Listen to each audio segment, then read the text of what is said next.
आखिरी निशानी। गुड्डू, अरे गुड्डू, जरा एक बाल्टी पानी लेकर आना। देखो तो कितनी कीचड़ लगी हुई है। पता नहीं तुम कैसे गाड़ी चलाते हो। अरे जरा आराम से धीरे धीरे चलाया करो। मालूम है तुम्हारे दादाजी की यह आखिरी निशानी है। फिर भी कितनी बार समझाया है। अभी कल ही साफ की थी। अपने घर के पीछे बने गैरेज में विनोद जी अपने जन्मदिन के अवसर पर पिताजी द्वारा उन्हें भेंट की हुई गाड़ी पर लगी कीचड़ देखकर अपने बेटे गुड्डू पर गुस्सा कर रहे थे।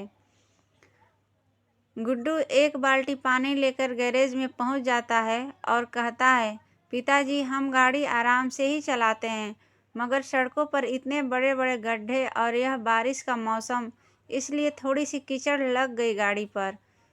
विनोद जी पानी से कीचड़ साफ करने लग जाते हैं और कहते हैं, अरे कोई बात नहीं गुड्डू बेटा, बस ध्यान रखा करो। गुड्डू कहता है, जी पिताजी, और वहाँ से चला जाता है। गाड़ी साफ करके विनोद जी गैरेज का गेट लगाकर और बाल्टी लेकर घर के अंदर चले जाते हैं। विनोद जी खिड़की के पास खड़े होकर बाहर का नज़ारा देखने लगते हैं। तभी उनकी पत्नी कुसुम जी चाय और पकौड़े लेकर वहां आ जाती हैं और दोनों सोफे पर बैठकर चाय पकौड़े खाने लगते हैं।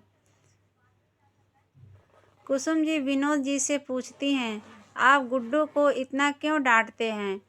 इतना तो अच्छा है मेरा बच्चा। विनोद जी कहते हैं, कुसुम जी मैं उसे डांटता नहीं हूँ, बस उसकी चिंता होती है मुझे। कुसुम जी पूछती हैं, चिंता किसकी, गुड्डू की या फिर पिताजी की आखिरी निशानी उस गाड़ी की, बताइए। विनोद जी कहते हैं, दोनों की कुसुम जी। आपको तो सब पता है, यही एक आखिरी निशानी है मेरे पिताजी की मेरे पास। कुसुम जी कहती हैं, हम कुछ और सोचते हैं, क्योंकि वह गाड़ी अगर चलेगी नहीं तो वैसे भी खराब हो ही जाएगी। गाड़ी चलेगी तो गंदी भी होगी और ख़राब भी होगी। उसे साफ भी करना होगा और मरम्मत भी करानी होगी।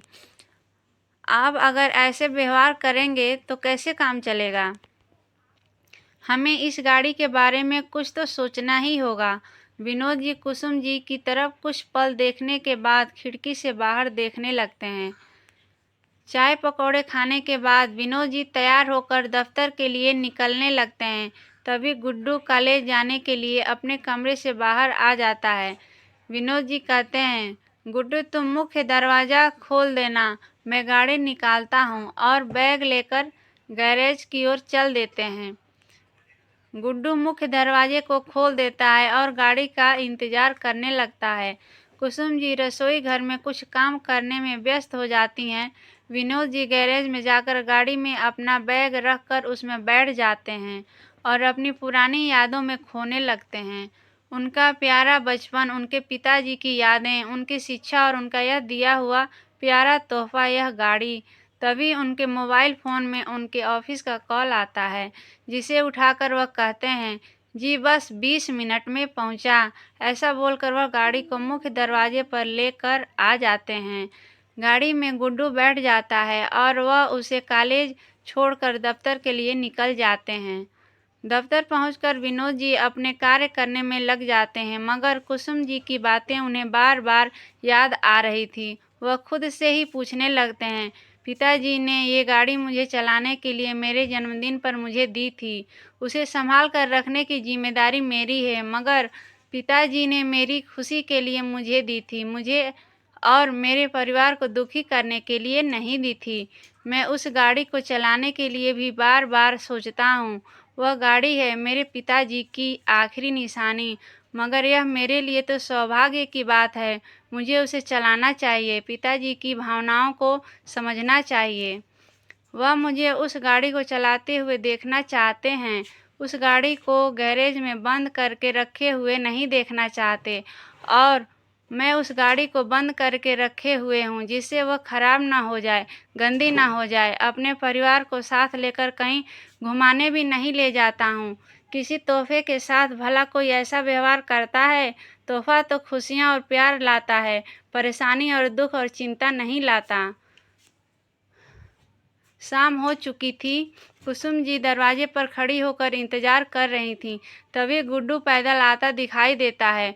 गुड्डू को पानी देकर वह उसके पिता के बारे में पूछती है। तभी गाड़ी के तेज हॉर्न की आवाज़ आती है। दोनों बाहर आकर देखते हैं तो हैरान हो जाते हैं। विनोद जी सभी को आने का इशारा करते हैं। पूरी गाड़ी में गुब्बारे और रंगीन फीते बंधे हुए थे। उन दोनों को कुछ समझ नहीं आता है। वह गाड़ी के पास पहुंच जाते हैं। विनोद जी कहते हैं, कुछ मत सोचो और ना ही कुछ बोलो, बस गाड़ी के अंदर बैठो और लॉन्ग ड्राइव पर चलो। आज मेरी तरफ से सबको पार्टी। सभी गाड़ी के अंदर बैठ जाते हैं और गाड़ी चल पड़ती है। कुसुम जी पूरे रास्ते विनोद जी को देखकर मुस्कुराती ही रहती हैं। विनोद जी उनका हाथ पकड़कर अपनी आंखों से कहते हैं, पिताजी की आखिरी निशानी मुझे देने के लिए और मुझे उनके होने का एहसास कराने के लिए धन्यवाद। पूरा परिवार आज घर के एक बड़े व्यक्ति के आंचल में खूबसूरत पलों का एहसास कर रहा था।